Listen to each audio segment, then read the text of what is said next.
சொல்றோம். ஆண்டவராகிய இயேசு கிறிஸ்து அவர் முதல் பேரானார். இரண்டாவது பேர் கிடையாது. யாரு? முதல் பேரானார்.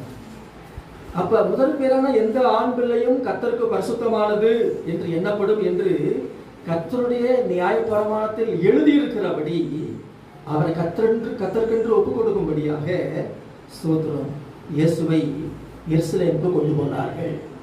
இயேசுவை எதற்காக எருசலேம் கொண்டு போனாங்க? முதல் பேரான எந்த ஆண் பிள்ளையும் கர்த்தருக்கு எப்படிப்பட்டது?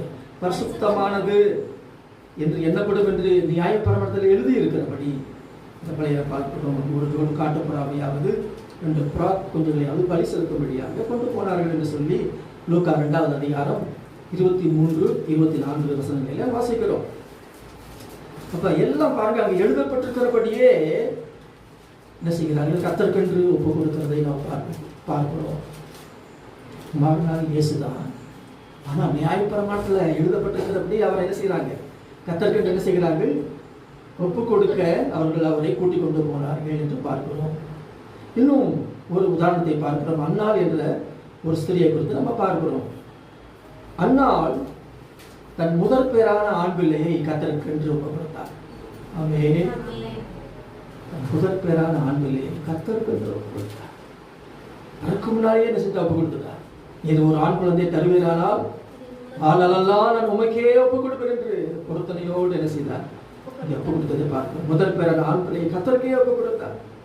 இதில் பார்க்க முடியும். 1 சாமுவேல் 1ஆம் அதிகாரம் 28வது வசனத்திலே நான் வாசிக்கின்றேன். ஆகையால் அவன் கர்த்தருக்கென்று கேட்டபடியினாலே, யாருக்காக கேட்டான்? கேட்டதே எதுக்காக தான்? கர்த்தருக்கென்று கேட்டபடியினாலே அவன் உயிரோடு இருக்கும் சகல நாளும் அவனை கர்த்தருக்கே ஒப்பு கொடுக்கிறேன். ஆமென். கர்த்தருக்கென்று கேட்டேன், கர்த்தருக்கென்று கொடுத்தார். கர்த்தருக்கே ஒப்பு கொடுக்கிறேன் என்று கர்த்தரை பணிந்து கொண்டார். சோத்திரம். எனக்கு அன்பானவர்களே, அப்ப ஆனால் நல்ல கவனிங்கள். கர்த்தருக்கென்று ஒப்பு கொடுக்கும் பொழுது ஆண்டவர் குறை வைப்பாரா? ஆண்டவர் தாழ்ச்சி அடைய விடுவாரா? வெட்கமடைய விடுவாரா? ஒருபோதும் விட மாட்டார்.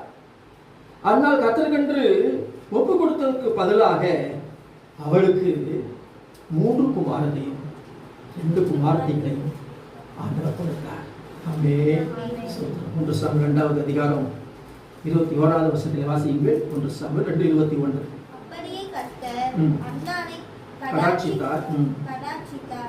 அவள் கர்ப்பம் தரித்து 3 குமாரரையும் 2 குமாரத்திகளையும் பெற்றார்.